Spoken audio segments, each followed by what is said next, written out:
Good afternoon, everyone. I want to welcome you to propane, more than just a pretty little flame. And we've got Ed Hibbert online with us. And Ed, I'm going to let you kind of share what's going on and what we're doing here. I am getting a little background noise from some activity there in your coach, so we'll just see if we can't we have to get him to mute his mic there. But go ahead and let you do the intro for us here, Ed, and we'll get started. Okay. Terry, I don't know what kind of background you're hearing here. Okay. We don't have anything on, but I forgot where I was. Yeah, it's in case everybody's listening, we've been having a little sound issue for the last 15, 20 minutes, so bear with us if it breaks up again. I want to thank everybody for coming. I want to especially thank Terry Cooper, the RV professor, for doing this for us. I know everybody is interested in learning. We have lots and lots of newbies that have joined RV Tips. Just in the last 2 days, we've had over 250 new people join. And I hope you all learn something, especially with propane, because propane can be dangerous, and there's a lot of misinformation out there about propane. So I'm going to let Terry take over. He knows a lot more and can speak a lot better than I do. So go ahead, Terry. Okay. Well, everyone, again, we thank you. We appreciate the opportunity to come. By the way, Terry, I've read your little thing about the Hershey Kisses, and we went to Hershey yesterday, and I spent like $40 on Hershey Kisses. So if you hear me munching, thank you. You're going to go into sugar overload. That's all I can tell you. But for those of you that are not aware, Hershey's got one heck of a candy store. And if you've not been there, I would strongly recommend that you go back there and have the chocolate shake. Guys, you haven't had chocolate shake till you had one of theirs. So we better get off that topic, or I'll be wanting to shut things down and go get one. Okay. Well, let's see here. Well, I do want to thank, we have some sponsors. You know, anytime that you do something, you have to have people kind of helping out. And we have some folks that are kind of making some contribution to what we're doing here. It's even like watching television. Sometimes you've got to have some people kind of picking up the tab to do some things. And so, you know, those are the folks that we've got that's with us. Steve Anderson with Work Camper News. And we've got the folks that with RV Inspection Connection, the Blue Shield Protection. We at Mobile RV Academy are going to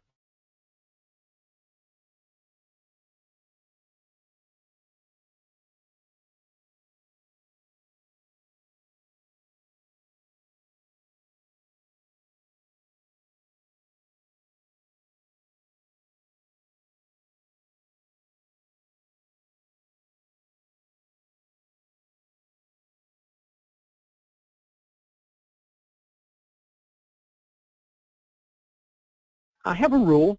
It's my 80-20 rule.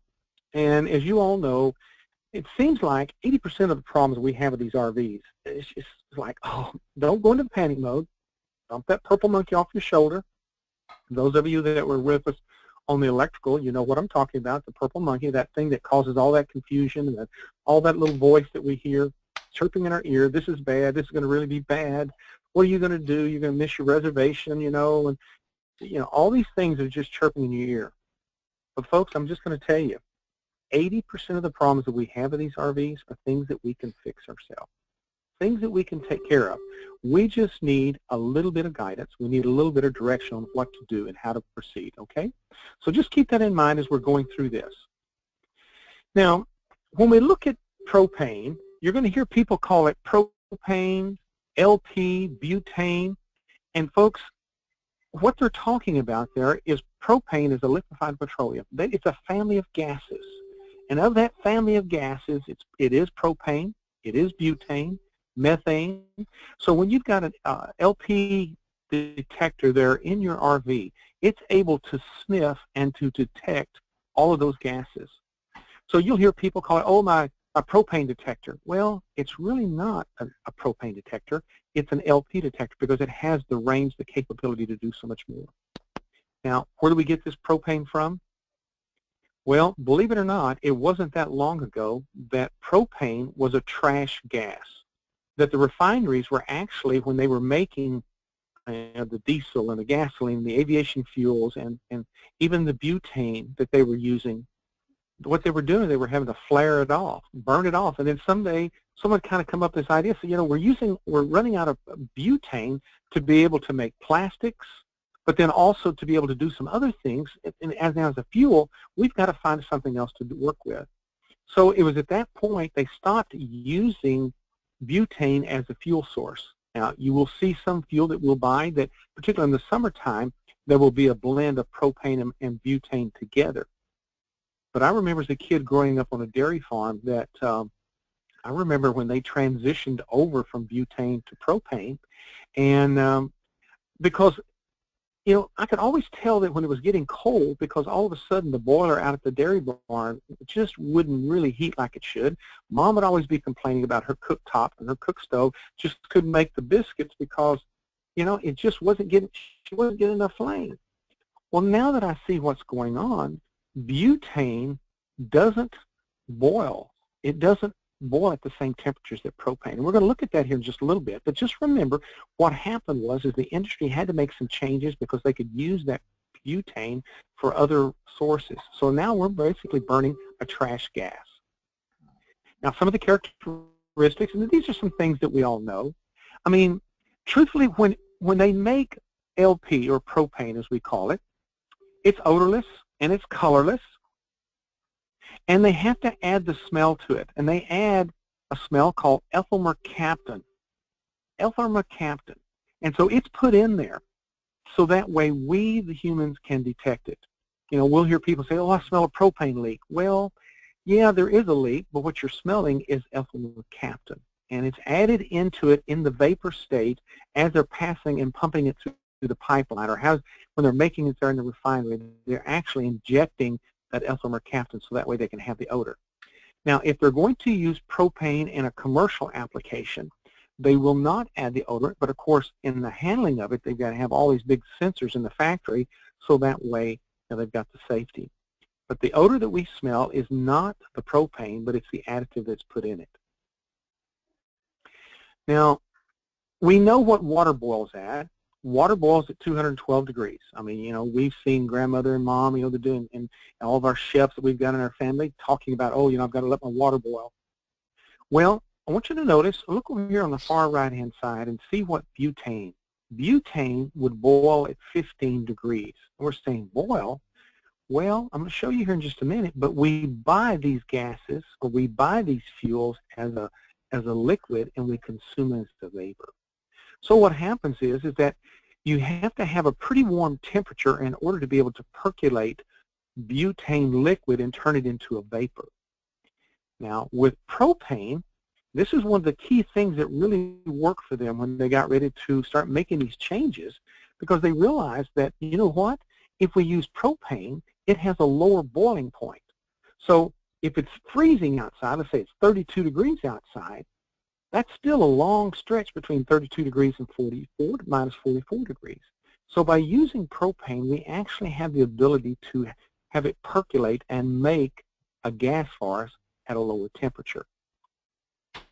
Now, we know that we buy propane as a liquid. So if you've ever had a cylinder filled up, say one of those DOT cylinders that's on a travel trailer or a fifth wheel, if you ever had it filled up, you pick that thing up, you can feel the liquid in it. But we consume it as a vapor. So what happens is all these appliances that we have in these RVs, we're not using propane as a liquid, but we're using propane as a vapor. So we've got to boil it. And it's going to do it naturally through the atmosphere that's around us when we're out RVing. Now, when it goes from a liquid to a vapor, it's going to expand 270 times. So really that's where the danger comes into place, is because of the rapid expansion. Now, if we contain it, we maintain a leak-free system, don't have any problems. It's where we start getting ourselves into trouble is when we don't maintain the integrity of the system and we start having some leaks, because when that vapor starts leaking out, all of a sudden it starts going into cracks and crevices and causing all kinds of issues. Now, here's some really unique things that kind of characteristic of propane. We know what water weighs, because if you carry much fresh water around in your rig, you know what I'm talking about. a little bit over 8.35 pounds per gallon. But propane as a liquid only weighs about 4.2 pounds.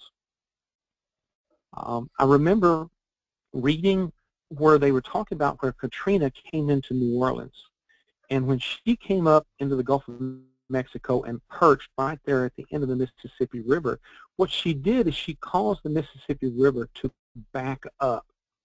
And what she did, it caused all that water that was coming down to flood into farmland, because the water couldn't come down into the Gulf of Mexico, so it had to have some place to go, so it was going into farmland. When Katrina moved on, what she did is that she then stopped blocking the end of the Gulf, the end of the Mississippi River there in the Gulf. And so what happens is, all of a sudden, all that water that was in those farmers' fields and all those low-lying areas begin to start rushing out and going into the Mississippi River. Well, along with it, brought propane tanks. So, you know, you've got a farmer out here who's got maybe a tractor that he's running off of propane, or maybe they've got their farm or their ranch that they're running, and their fuel source that they heat and cool with, or they heat and, you know, they take care of hot water and heating and all, is propane. So if these tanks had not been secured, they were actually floating down the Mississippi coming into the Gulf of Mexico. Well, we had one of our students that was in one of our classes, and he was sharing with me that he was in the Navy Reserve, and he was dispatched down in the Gulf of Mexico. And he said, we spent days out there with helicopters and cables and hooks trying to catch those big old propane tanks that were floating around. He said, because until we got the harbor and the Gulf of Mexico cleared up, he said, we couldn't afford to bring any of those big ships in to bring support into New Orleans. So he said, they're trying to find them, trying to get them. He said, and they were out there just bobbing around like a cork in the water, because the propane inside those tanks was lighter than the water outside the tanks. Now, once we convert this propane from a liquid to a vapor, we find out that this vapor is actually heavier than atmosphere. And it's for this reason that the LP detectors that we have in our RVs are down close to the floor, within 6 inches or so of the floor. And the purpose of it is because they know that that propane vapor is hovering along the low-lying portion of the V. Now, a unique phenomenon takes place, and those of you that have been involved with the air conditioning or been involved with any sort of compressed gases, you know this law, that if you increase the pressure of a contained cylinder that has a gas in it, when you increase the temperature, you also increase the pressure. If you increase the pressure of that vapor that's in that contained cylinder, it will increase the temperature. So they work hand in hand. So what happens to us is that these propane cylinders that we have, if we have them sitting out, let's say on a good hot summer day, say it's 100 degrees outside, look what the temperature is going to be of 100 degrees, what the pressure is going to be inside that tank. So it's for this reason that we are only allowed to fill our propane cylinders and our propane tank on the motorhomes to no more than 80%. Now, those of you that buy propane or get involved in the exchange program, where you go down to maybe one of the little service centers and you get, you know, I say like you go down to one of the big box stores or, you know, the Bolero truck stop or wherever, and you buy your propane in the tank. Typically, they sit out in the sun day in and day out, and maybe they're totally exposed to the sun, no shade whatsoever. Many times, those folks that are filling those cylinders will only fill them to 60 to 65% because they know those cylinders are going to get hot out there and they're going to develop pressure. So for that very reason, they have to make sure that that thing doesn't cut loose and, you know, start blowing off. Now, the service valve that's on these cylinders cuts loose at about 325 to 350 psi. So it would take a tremendous amount of heat in order to get that thing to rupture and to be able to blow off that pressure. And by blowing off that pressure, it keeps that tank from exploding. So we don't want that turning into a bomb. So I have seen propane cylinders that were involved in fires. And one in particular was the shop that I was working at. I come in and we had like 8 or 9 RVs that caught on fire, and the propane cylinders had all swelled up, and they looked kind of like a pineapple, but they'd all released their pressure relief valves in order to expel that pressure. And of course, the fire department was there, and they were keeping water in those tanks, and they would just let those tanks burn off. But if they didn't have that excess flow valve, or didn't have that that pressure relief like that, we would have had a bomb. So they've built these things. When you think about it, these tanks are really very safe for what they're doing and how we transport them, but they're built with safety factors built in to be able to protect us as we use them when we travel in our RV experience. Now, there's a term that we need to get. It's called British thermal unit, and it's a heat measurement. So if you're dealing with RV refrigerators, RV furnaces, air conditioners, we rate the heat that we use based upon what we call the BTU. And basically what we're saying is we're going to take a pound of water, and if we add 1 degree of temperature to that water, what we have just now done is we have created 1 BTU. Now those of you that have roof-mounted air conditioners, you're probably going to have either a 15,000 or maybe a 13,500 BTU air conditioner.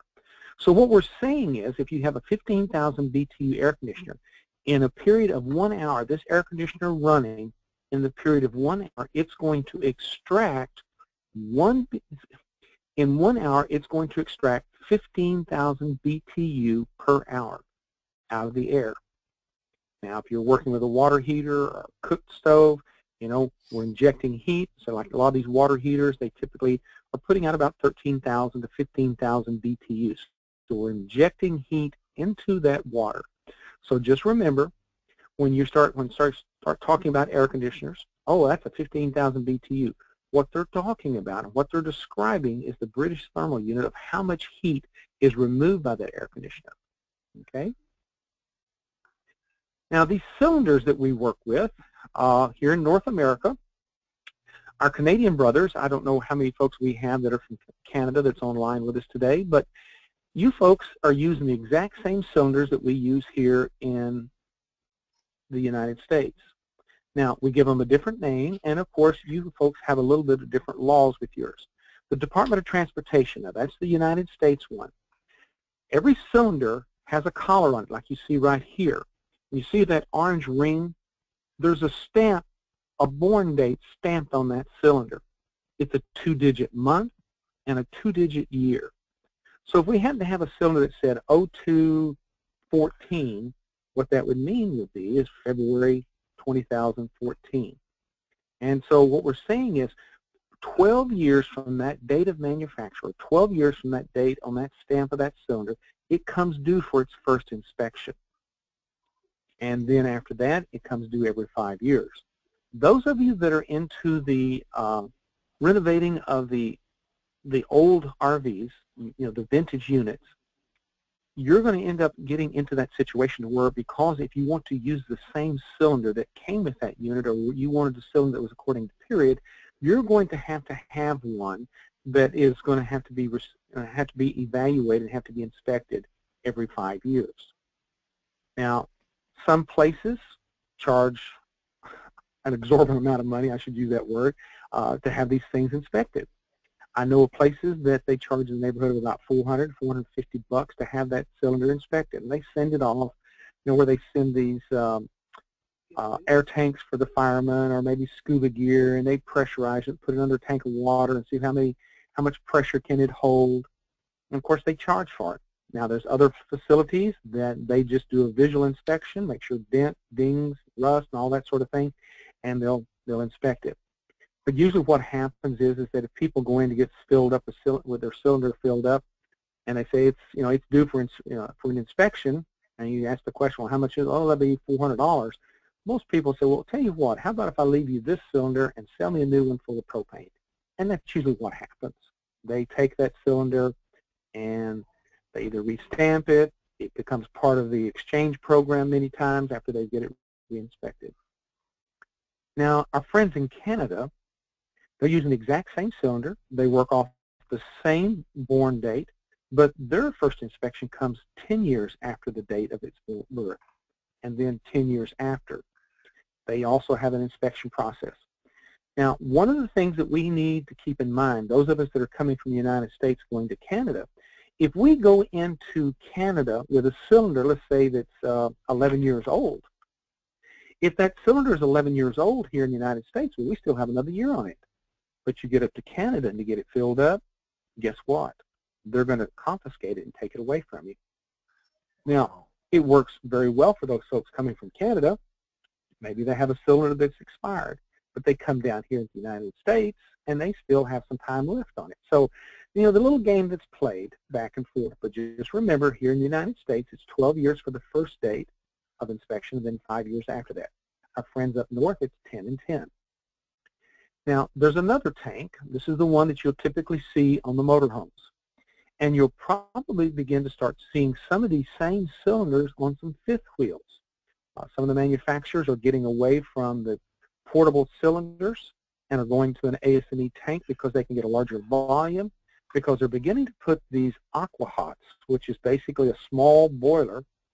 Up till just a few years ago, aqua hot could only operate off of diesel, so they were typically in diesel pushers. They're now making them where they operate off of propane. And so a lot of the Class A motorhomes that have a gasoline engine in it, and what they're doing is they say, well, let's just put a propane tank on it because we're going to use propane for everything else. We'll just, you know, we're going to be running our aqua hot now. Well, the big high-end fifth wheel guys are beginning to see this and say, well, look, you want an aqua hot in your motorhome?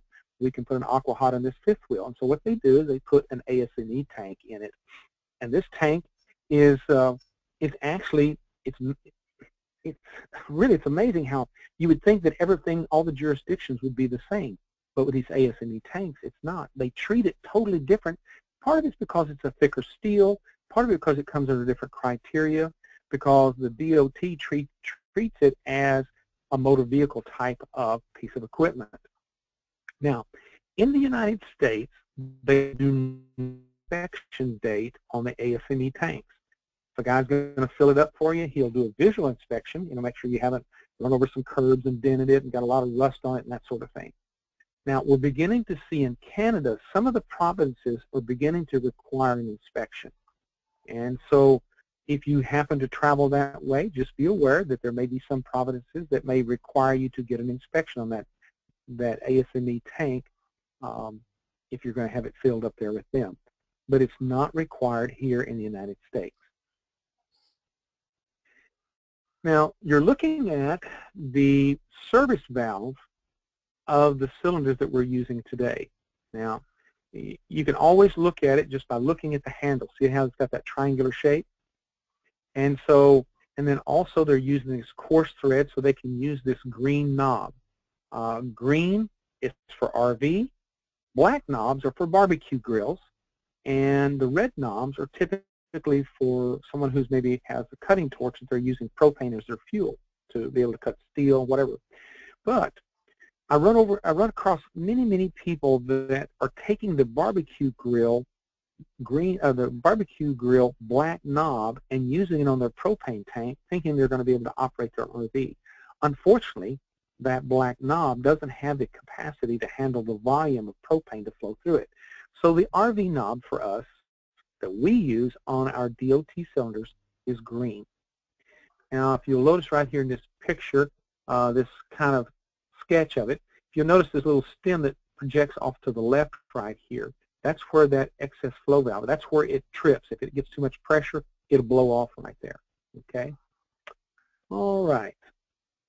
Now, we run into some situations. I can't tell you the number of times I've had somebody come into the shop, and it's been real cold that weekend, and they come in and said, man, we're having some sort of problem with our propane system. I just don't know. Nothing would work. You know, we barely had enough heat. We were having to use the cooktop. You kind of cringe when you hear that because you know that, well, that's an open flame. And an open flame inside a closed compartment called an RV, you know, we run the risk of carbon monoxide. But anyway, the deal that we're dealing with here, remember what we talked about where we purchase propane as a liquid and we consume it as a vapor? Well, that conversion is totally dependent upon the heat that's being absorbed by the skin of that cylinder. So let's just say that we happen to have a furnace in an RV that's, say, 40,000 BTU. So what we're saying is that for every hour that that propane or every hour that that propane furnace is operating, it's going to have 40,000 BTU. We'll begin to notice what happens when it starts getting cold. And we know that at 2 or 3 o'clock in the morning, that's when it usually starts really getting cold. So temperature might drop down to 0 or even less. Well, all of a sudden now, our furnace won't work. And all it is because the propane cylinder may not be filled up enough. We don't have enough propane touching the skin of that steel tank in order to absorb the heat. And so what we call that contact that liquid makes with that steel tank, we call that the wetted surface. And it's all based upon one of the laws of gas that we deal with is that heat travels to cold. Heat travels to cold. And you know what I'm talking about whenever you go in and you buy one of those Route 44 drinks at a grocery store or a little, quickie drive-in place, get your fuel, run in, get your 99-cent special on your Route 44 drink. As soon as you open that door and you hit that outside moisture, that air that's out there and all that condensation in that air, we can tell exactly the level that's inside that cup based on where the condensation builds on the outside of that cup. Now, we take a couple of good hits off of that straw and drop that level inside that cup, all of a sudden the condensation drops because the wetted surface, the cold soft drink and ice, is only making contact at a certain level inside that cup because we've drank some of it. Well, that wetted surface is what's having to absorb heat. And so the same principle is working with us with let's say a propane cylinder. As we start consuming propane to keep warm, we have this thing called the law of diminishing return. In other words, basically what happens is as we use the propane, now we have less propane to boil and to vaporize and turn it into a gas to use. So that's why I always tell everybody, if you know that a cold snap's coming, get your propane cylinders filled up to 80% so you can get maximum rate of vaporization out of those cylinders. Because I can't tell you the number of times I've just taken the cylinder off the RV and you can tell by how it feels, a wrap on it, how it weighs. You say, well, yeah, they're probably empty on propane. You go out there and fill it back up to that 80%, put it on the RV, and everything looks fine. So it wasn't that they had a propane problem or had a furnace problem. They had a propane level problem. So those are some of the things that we just need to file away sometimes, that propane, when it gets cold, it's not going to convert. Can you imagine what this would have been like if it had been butane? I mean, you get this thing down around 0 degrees, and all of a sudden that butane is not percolating at all.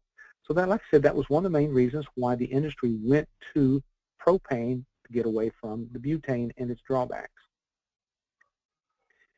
Well, we have a device on every one of these RVs because we know what the pressure is in those tanks, right? On a good hot summer day, we're looking at 100 degrees out there. We're almost 200, 225 PSI. Well, guess what? We've got to have a device that's going to take that high pressure and bring it down to a safe pressure that we can use in these appliances.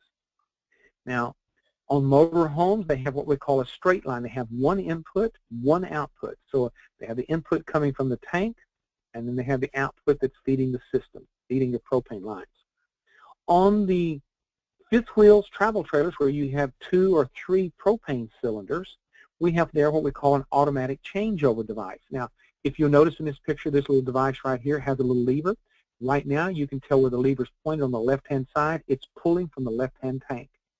Now, inside this regulator, in this first stage right here, there is what we call a changeover chamber in there. And so what happens is that if you leave the service valve open on both tanks, and so now we're pulling off of the left-hand tank. Now let's say that propane cylinder on the left-hand side becomes depleted because we've used all the fuel up. Well, inside that auto changeover, in the first stage of this regulator, there is a pressure differential valve. And what it does is it measures that, uh-oh, I'm lost pressure over here. So what it does is it automatically switches over inside, and now it starts pulling off the cylinder on the right-hand side. And it just does that automatically. Now, it's critical, though, that we have the propane cylinder on the right-hand side be turned on, because if the cylinder is turned off, when that auto changeover function takes place, it doesn't have any place to go. And so then when you and I come along, we're over here just kind of bebopping along. So, I need to check the propane. And we look, if you'll notice this little green knob right here, if the handle was still pointed to the left, and if the tank on the left was empty, and we were operating off the right-hand tank, this little green would have been turned red. And we'd look at that and think, oh, and all we do is we just take that little lever and we flip it to the right. And what that does now, it's still pulling propane from the right, but it also now begins to start reading from the right, which then gives us an opportunity to take the left-hand propane tank out, just take the green knob off of it, load the back of our vehicle, secure it in an upright position, take it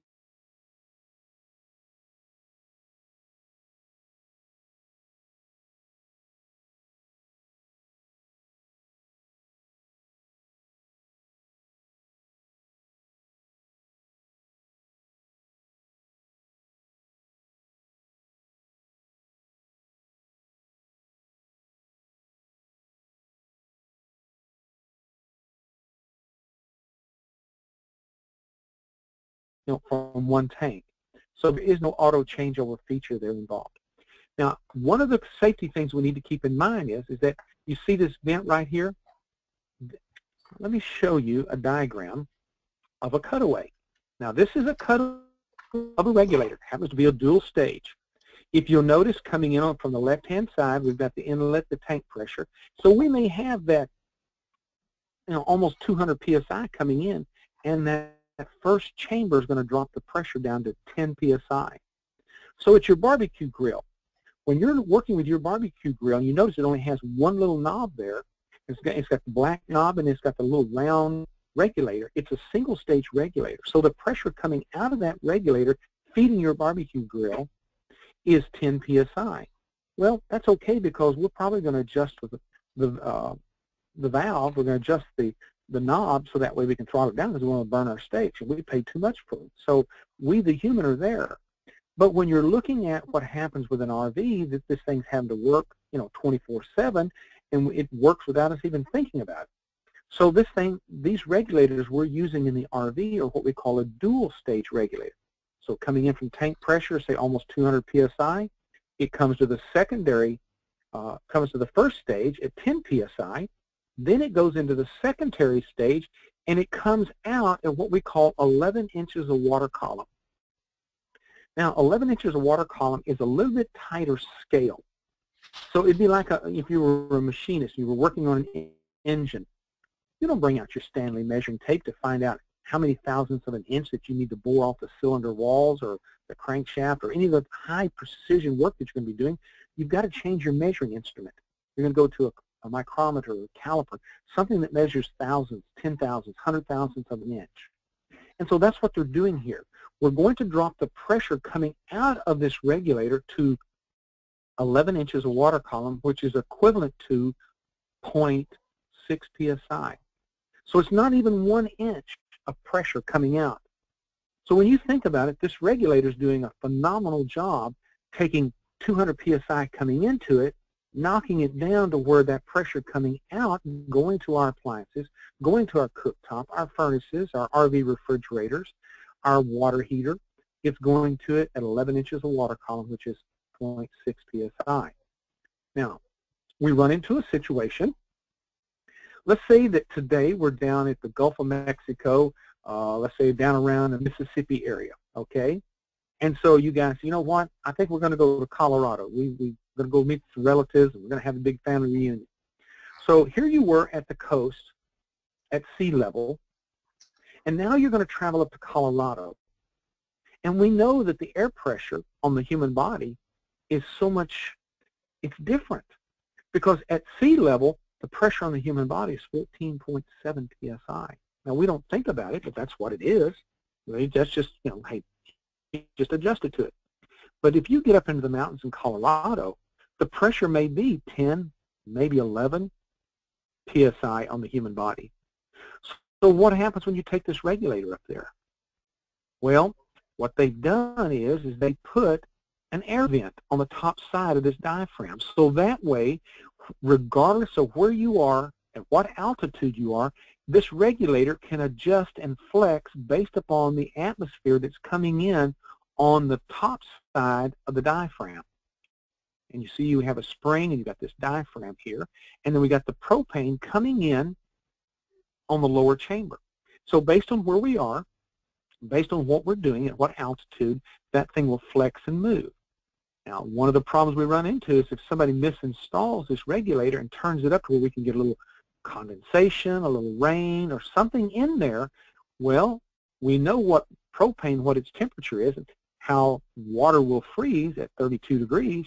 So guess what? We got a cold propane coming through here, and if we've got water on this top side, all of a sudden that cold propane is going to cause us to have a sheet of ice built up on that diaphragm. So here's one of the things we have to keep in mind when we're doing our maintenance, is that to make sure that these diaphragms, we keep them out of there, so that way, see where it says drip, lip, vent, we keep them, because this thing's got to be able to breathe. Now, what happens is that this little black diaphragm right here is a thin, thin piece of rubber inner tube. I mean, it's very, very thin. And there is no rebuild kit for these. And so basically for about 50 or 60 bucks you can replace them. I mean, it's just too much a rebuild kit. So the thing is that typically in about 5 to 7 years, that diaphragm begins to start cracking and wearing out. Those of you that are up north, you know how things get cold and brittle. Well, guess what? Regulators, that diaphragm cracks. Those of you used to living down south where we have some pretty hot summers, that diaphragm gets brittle, cracks. So sometimes you can walk by an RV and you can smell propane.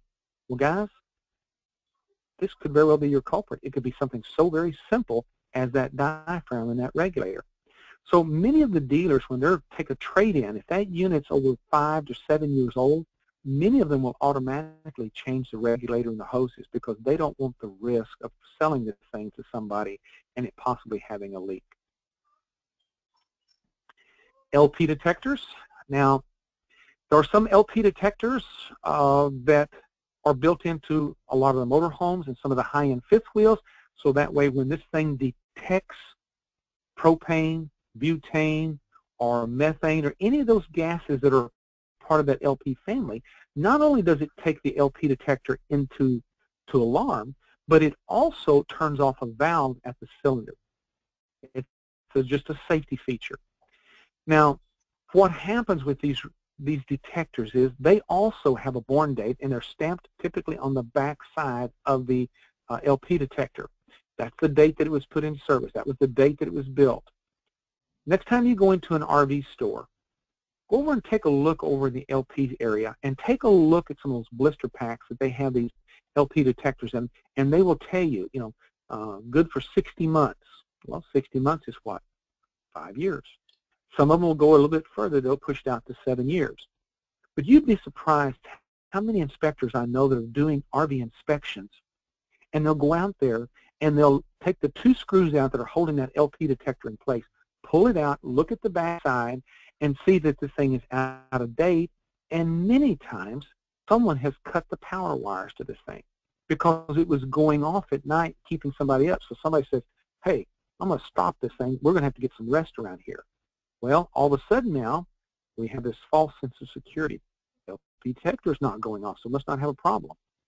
Somebody's cut the power to it. It's like taking the batteries out of a smoke alarm, right? So 5 to 7 years is the life of these things. But if you figure, this thing is close to the floor where there's dust, there's those little dust bunnies, and there's, if we've got animal pets and so on, a little pet dander, all this other things going in there, clogging up that little sensor. That little sensor is about the size of your little fingernail. It's not very big at all. And so just imagine if you had, you've been in there maybe spraying carpet shampoo or something in your coach, and then all of a sudden you have a situation to where, okay, it's 5 years, 7 years roll along. You think, well, I haven't heard that LP detector go off. And if you would take the cover off of it, you might see that little sensor is skimmed over with, kitty fur, maybe just anything. I've seen hairspray do it, PAM, the stuff that you put in your skillets to cook with, some of these aerosol sprays. But these carpet cleaners are notorious about clogging these up. So how do you test an LP detector? Well, if you've got a butane lighter, all you have to do is to blow some of that propane, or that butane, I should say, inside that LP detector. They do have a button on them, but all you're testing on these LP detectors is to make sure that the horn's working.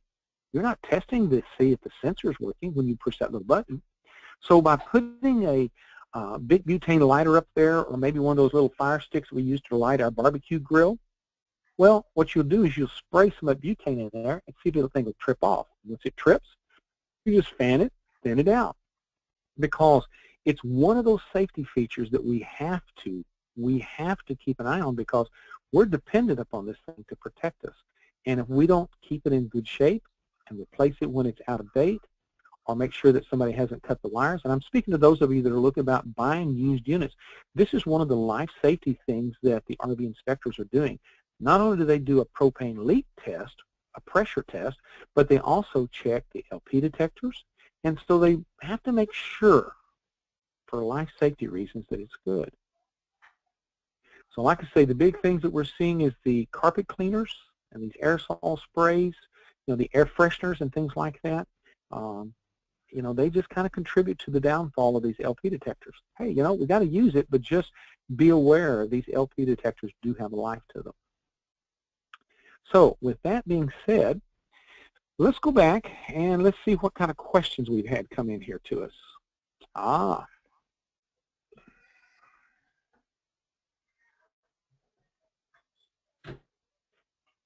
Okay, let's see. Somebody had come up with and said, what yearly propane maintenance should be done on the furnace, water heater, and the refrigerator? Robert, what typically is done is what I see is folks will come in and they'll do their spring cleaning, their really maintenance. Like you've just named all the propane devices. The furnaces, those burner assemblies, they get gummed up because propane was such a trash gas. It's amazing how much oil is in it. And so I've seen little gum balls stick up, look like a pencil eraser on the end of the electrode that fires for the flame. Same thing with the water heater. And I know that you're probably looking at refrigerators. So folks, this thing of not doing maintenance on the appliances, folks, it goes down to that 10-to-1 thing. For every hour that you spend doing maintenance and keeping your equipment up, you save yourself 10 hours of downtime. Unfortunately, some of the downtime is on the side of the road. And so what Robert's bringing up is a very valid point. This yearly maintenance, cleaning it. And if those of you that want to do all of your own maintenance, if you'll go to Mobile RV Academy, I'll show you a website, or the address for us. I've got some videos. You're welcome to subscribe to those. eBay will ship those out to you. But it's a way to show you how to do your own service. You can take it into a service center, and those guys will do it and clean it and everything. But these are things that you can do yourself. We're seeing a lot of the RV inspectors. I'll have a side business where they'll do this kind of thing. Our folks are becoming what we call campground maintenance techs, and they're not rebuilding roofs and things, but they're doing maintenance on the appliances and so on. So, there's different ways that you can do this. Okay, let's see. Steve asked the question, let's see, the second inspection is in the United States is 5 years. 5 years in the United States. And in Canada, it's 10 and 10. So here in the United States, it's that 12 years for the first inspection, and then it's 5 years after that. And then, of course, in our friends in Canada, a little bit different. So, okay, I didn't see any other questions coming in. Usually, boy, you guys just blast us here. So yeah, there's not too many questions. Well, we've got a pretty good crew out there. I'm surprised how big everybody is. We've got a big audience out there. Yeah. One of the main questions. Go ahead. I'm sorry, Terry. One of the main questions I see on RV tips is the spider web issues in the burner. They want to know what to do and how to get rid of them. That is probably the #1 problem that I've been seeing. Guys, what's going to happen is that you're going to look up in there, and like you said, you see that those little spiders, particularly that little fellow that builds that little white web, looks like about the size of a dime. He can have problems in that burner assembly. And always go in there with an air hose. Crank your air pressure up to about 100 to 125 psi and go to blowing that stuff out there. Many times you can clear that debris, clear them little fellas out there. If that doesn't seem to get it, then you're going to have to take it apart. But folks, we're only talking typically 3 or 4 screws. So like Ed said, those spiders are typically the biggest things that we see. And I always laugh and tell everybody, I've made very good money off those little critters, you know, because just people come in and they're frustrated. They can't understand why that's not working. And, you know, for $79.95, we can get you going again. And then we've got a standing joke in the industry is that after you do the service work on it, what's the next thing that you say? What would that be, cash, check, or credit card? Because sometimes technicians have a hard time asking for their money. Okay, let's see. Dale asked a question. Says, I have been told not to use screens to keep the bugs out of a heater, exhaust, and refrigerant. Dale, let me just share this with you. If the screen that they're sharing with you, not putting on there, is the screen door screen, you know, where you go down to the Harbor Freight, and not Harbor Freight, but Home Depot or Lowe's or one of the Ace Hardware and buy that fabric, the holes are too tight. But if you buy the what they call the dauber screens, the screens have bigger holes, and it's also a basket. Now, you're bringing up a valid point on these refrigerators. Because the screens that they sell for those are not in a basket, it's just a flat screen that somebody's cut. When you zip tie it into place, because that's how you put it on, you zip tie it, you're right, you do block. And if you have done any service work, or maybe called into maybe because you had a problem with Norco or Dometic refrigerator, one of the first questions they will ask you is, do you have dauber screens on your screens for your refrigerator? And if you say yes, they say, well, remove them and call me back. Click and hang up on you. So maybe you've been on the phone for 2 hours waiting in queue. So I will tell you, the issue with the refrigerators is because of the dauber screen, the way it's made flat. But with the furnaces and the water heater, because it's a basket, you're not going to have any problems with it. And it's they're also made out of stainless steel. That's exactly right. It's not that fiberglass. Yeah. I've got a friend of mine that works for one of the manufacturers, and he told me, he said, Cooper, he said, the reason why we have to put in our manuals not to put these screens on, because he said people go out and buy a screen door wire and put it in, so we just have to do a blanket. But he told me, honestly, I'm going to tell you right off the record, hey, those dauber screens work. They keep them critters out of there. Okay, let's see here. I would be amiss if I didn't offer you some opportunity. Because, folks, let me just tell you, you don't have to go this thing alone. And so if you get a chance, I want you to go to this website, rvtechcourse.com. Now, this is a hands-on class. We've got several of the guys that are online with us this afternoon that have been to this class, and they know what I'm talking about. They have been here. They've done the hands-on. It's a very intense class. Many of the folks that come to that class are there just to learn how to operate on their own unit. And we ask you to bring your unit to the campground where we're having the class, and it's very hands-on, because what I find is most of us learn best is it is one of those times where we can get our hands on it. Yeah, we can read the book, we can hear the lecture, but until we go put our hands on it, it just does not make sense. And so what will happen is that you come, you'll get a chance to put your hands on it. Then many of you will have some technical skills or want to go a little bit further, and you say, you know what, I can take these new skills that I have and I can put them to work. And there's several of you folks that I know that that's exactly what you've done. You've actually started your little business. As you travel, you can, put out your, as we say, hang your shingle out there and say, hey, I can do maintenance on water heaters, furnaces, air conditioners, refrigerators. I'll get it up on the roof and I'll seal. So, I'm seeing more and more of you folks that are doing things like that. And then there's another opportunity for you to start another business doing RV inspections. There's 2 different levels of inspections. One is what we call a level 1. And basically when you come out of this tech course right here, you'll be qualified to do what we call a level 1 inspection. Level 1 inspection would be where you would go and look and verify for these extended service agreement companies, these insurance companies, these banks, to verify the VIN and check to make sure certain things work. Typically they give you a little list of things they want you to check, as far as did the engine start, how was the oil level in the transmission, in the engine. Maybe put a thermometer in the dash air to see what the temperature is, what's blowing cold air. So we're only talking usually about maybe 2 pages of stuff, and just check mark. Mileage, verify the VIN number. And so that is what a level 1 inspector would do. A level 2 inspector requires a little bit more training, another 5-day hands-on class showing you how to use software, how to scope, but you would be doing the inspections for an individual who's going to be buying a unit. You'd be doing the inspections at a dealership, a certified pre-owned inspection for a dealership.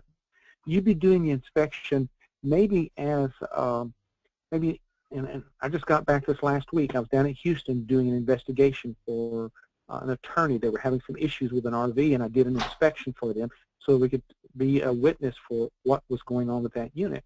So there's all kinds of opportunities. So take a look. This might be something that might open the door for you to give you some more things that you can do, another opportunity that you can run a business on the road. Now, here's the courses that we'll list on the RV maintenance course. Okay, it's 5 days. This is what we cover. And folks, I'm going to tell you, it's intense. It really is. And I went ahead and sent this photos over to this PowerPoint. I want you guys to see. This top photo. This is what we do. We actually take water heater apart. I want you to see how it works. There's something about us taking it apart, all of a sudden confidence comes up. Now, ladies, I want to speak to you directly. Many of you are going out solo. Many of you or maybe have that little bit of concern, well, can I do this? Can I? Oh, I don't know. I don't know if I can go to this class and be with all those guys. I want you to look at these ladies that we have in this class.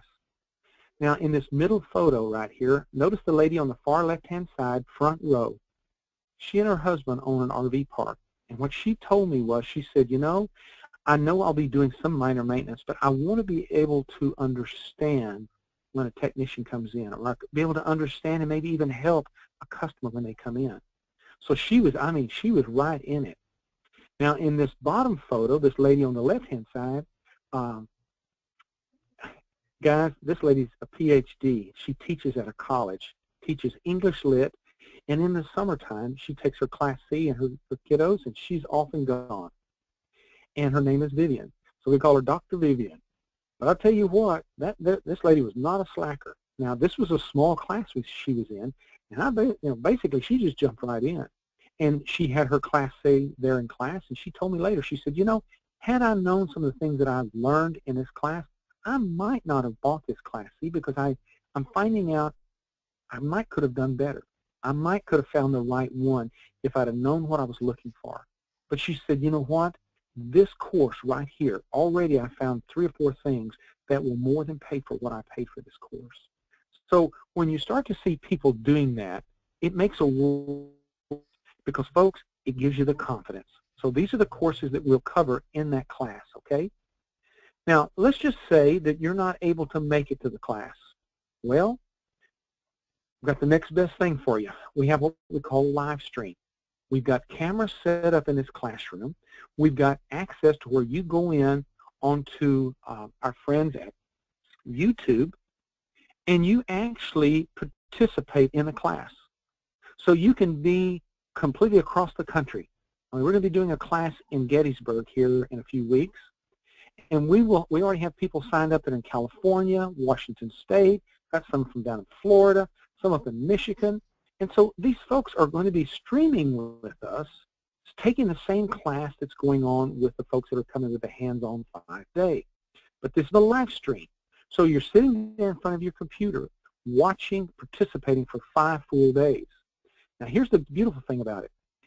Even after you finish the course, you've got 60 days to go back and to watch and to review, I guess is probably the best word to use, the live stream material. So maybe that you had to work, or you couldn't come and participate with it live, but you can come and review it after hours, or if you could only spend maybe a half a day, you can come and review it after hours.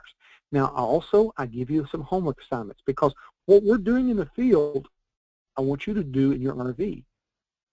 So when we get into those electrical panel boxes, because I have them disconnect the power cord from the shore power, I have them basically put a bag over the end of that power cord and put a note on it, do not plug in, test in progress, kind of a lockout, tagout type feature. And so what we're doing there, we're going to allow them to get into that panel box because I want them to get in and tighten things up. You would be surprised how much of the electrical wiring inside these panel boxes, the wire connections are loose. Well, in the live stream, we're going to have you do the same thing. I've got video that I show you. Here's what I need you to do. I want you to go in, disconnect your unit, put a bag over it, I want you to get into that electrical panel box. So you couldn't have been with us in flesh and blood, but you could still be having a seat there with live stream. So this is an opportunity for you. Now, what happens is many times people will take the live stream and they'll catch us up later and say, you know what, I'd like to come take that class. Not a problem. We'll just go ahead and credit that $297 to it. Now, let me back up here just a minute. There's something I need to make sure that I share. Those of you that come and spend the 5-day class with us, you get an opportunity over the next year to take this class again.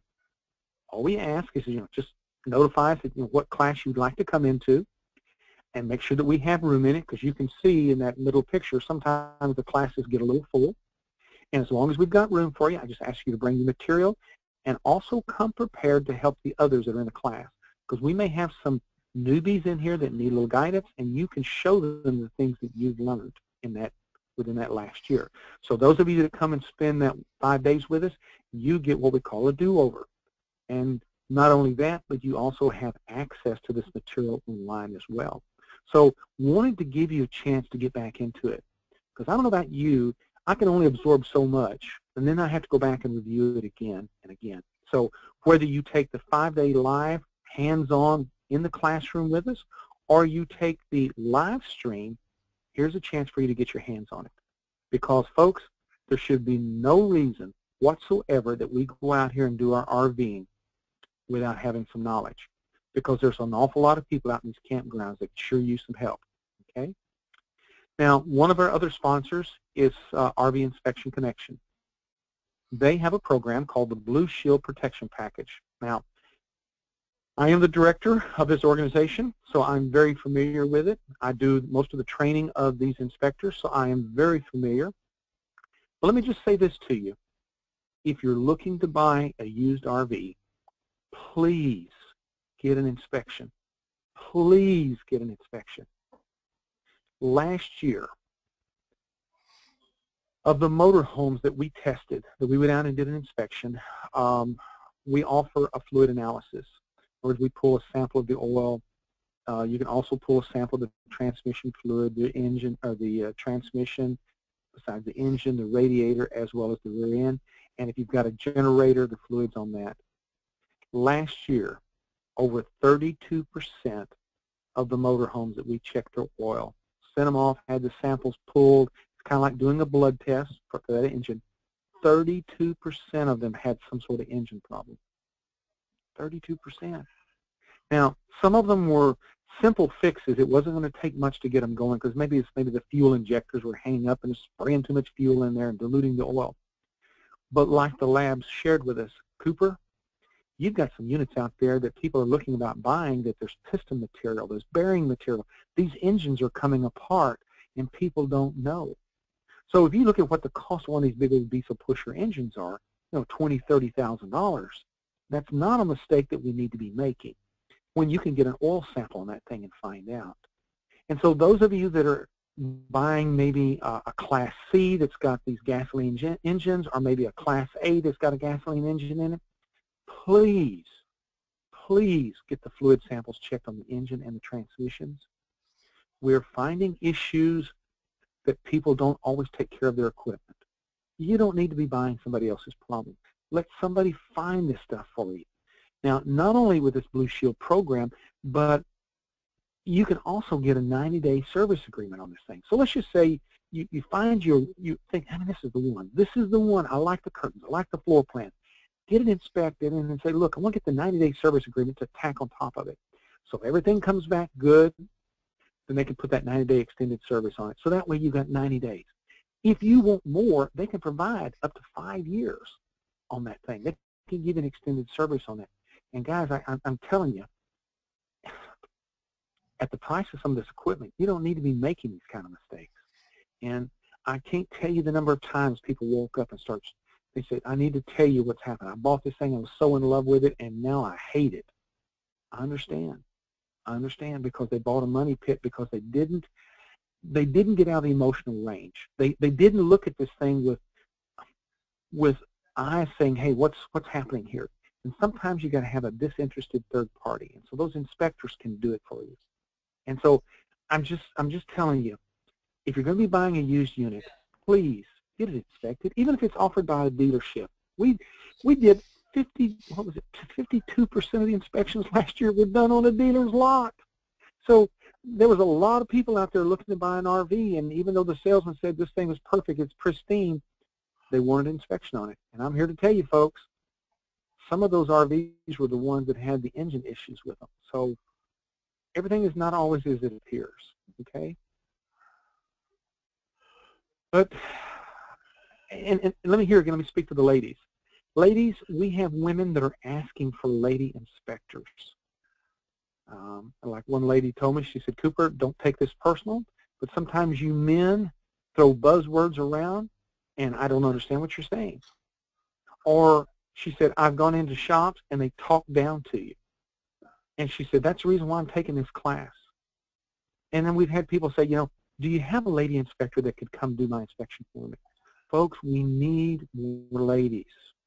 I totally understand it. I do. I will tell you that many times the ladies' inspections were more detailed, more precise, because ladies typically will follow instructions. They don't try to take shortcuts. They want to get it done. So this lady right here that you're seeing in this picture, where she's down checking that generator, she was a bookkeeper by trade. And she and her husband are now living in a big Class A motorhome diesel pusher, and she does inspections when she's out and about. So, you know, there's opportunity. So keep that in mind. And I'm telling you, she was a booger when they got ready to buy that big old Class A motorhome. She went on. I kind of felt sorry for the folks, because they narrowed it down to 3 motorhomes, and she was all over that thing. And when she finished with her inspection, they knew which one they were going after. So, yeah, she's quite a character. So let's open things back up to questions. Let's see what we have. Let's see, not to use screens. Ed, do you have anybody that's called in a question or anything else that you see? I don't see any more. If anybody out there has a question, now's the time to ask. Yeah. If Terry Cooper cannot answer your question, it cannot be answered, period. I've known Terry now for probably 5 to 6 years. I met him while he was doing seminars at PPL Motorhomes in Houston. I've learned lots and lots from him. He is one of the best teachers. If he was teaching when I went to school, I would have stayed in school right through college, which I'm sorry I didn't. Terry Cooper, the RV professor. God, let me talk about you, Terry. You're good. You're very good. So people, if you have any more questions, ask now. You know, folks, it's got to make sense. You know, we can go out and read the book. We can do all that stuff. Oh, here's one that we get a lot of questions. Using propane while driving down the road, yay or nay? Oh, Trina. Oh, it's Tina. Okay. If we were in a classroom, I would ask people to raise their hand at this point, and I would ask you, how many of you are going to vote for Trump? How many of you are going to vote for Hillary?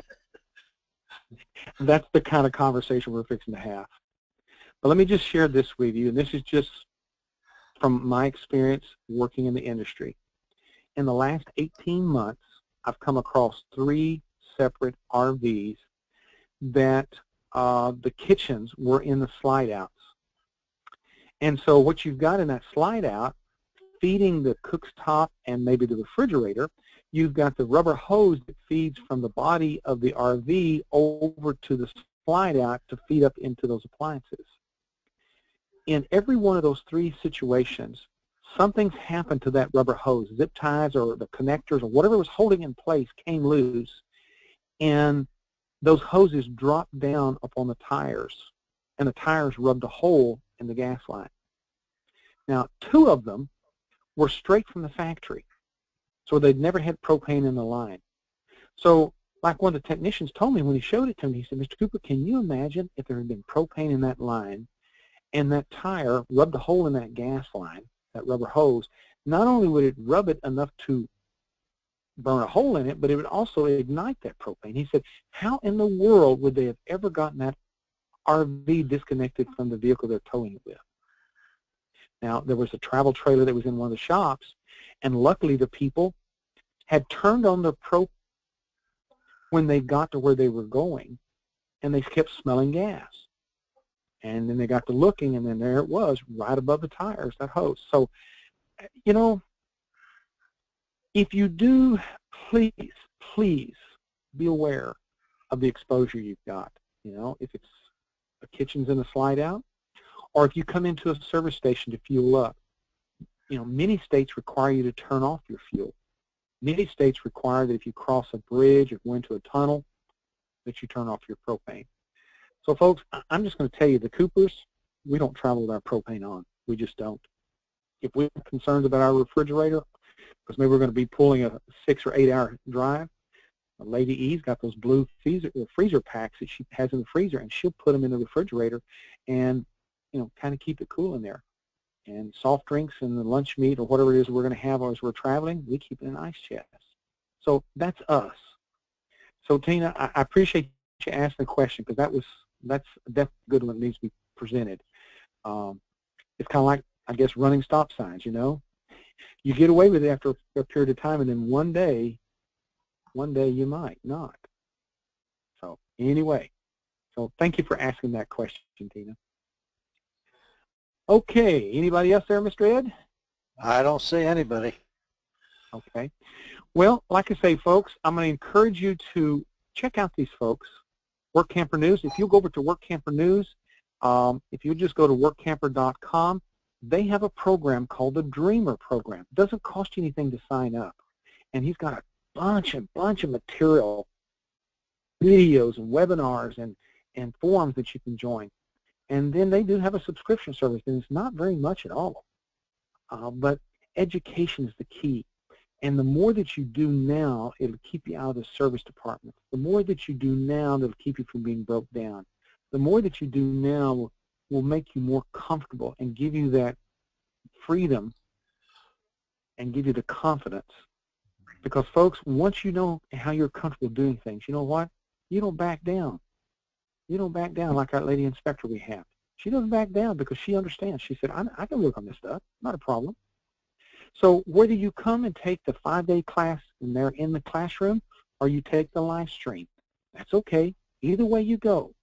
So, folks, if you've got any questions, reach out to us and let us help you. Because, folks, this is what I do.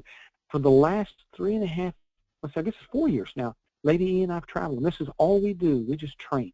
Lady E takes care of the kitchens because that's her area of expertise. She wrote a cookbook, and you know, she used to own a restaurant, and I do the technical training. So there may be 1 week I'm working with dealer technicians, the next week we may be working with RV inspectors, maybe the next week we might be doing a rally. There is just so much opportunity out there to work with people because we're selling record number of RVs, and now's the time to get the education so you have the confidence and you feel comfortable with what you're doing.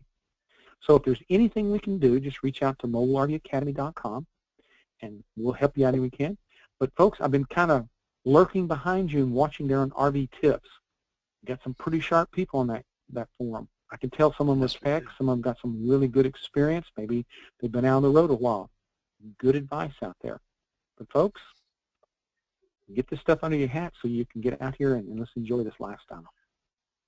So with that being said, Ed, unless we've got any questions that might have come in, I think we ought to just call in an afternoon and say, hey, we'll see what happens here. But those okay. that, you know, if anyone has any questions, drop us a line. But folks, come on, jump in this thing. This is a great life to live. And let me just tell you, my blood pressure's come down. My wife says I'm not quite as grumpy as I used to be. So, you know, because when you don't enjoy your job, you're sometimes a little difficult to live with. So I'll tell you what I'll do. We'll just be looking for you on the highway. How's that? folks, come see us. Ed, thank you for the opportunity, and Thank you, Terry. we'll be visiting with you folks later. Okay, hey, Coop, you're going to be in Hershey? Yes, sir. We will be in Hershey this year. Yes, sir. When will you be there? Well, let's see. Hershey starts, the RV show will start, was it, I believe, Tuesday. We're scheduled to come in on Saturday, I believe it is. Okay. Are you going to have your new rig there? Yes, we will. We have a brand new DRV, toy hauler, and Lady E has been working feverishly getting it all decked out to turn that back portion into the office. So, yes. Good. Well, we'll be staying in Gettysburg, so we will definitely stop and say hi. Excellent, excellent. All right, well, good deal. We'll Okay, Coop. I appreciate your help.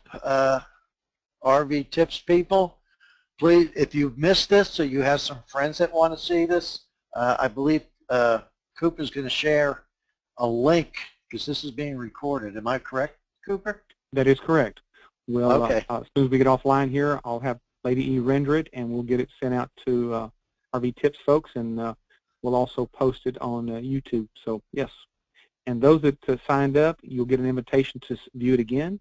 And maybe those that weren't able to make it will get an invitation as well. So one way or another, we'll make sure we get this in front of you because, you know, the more you know, the more confidence you have. That's right. Okay, I appreciate it. I'm going to go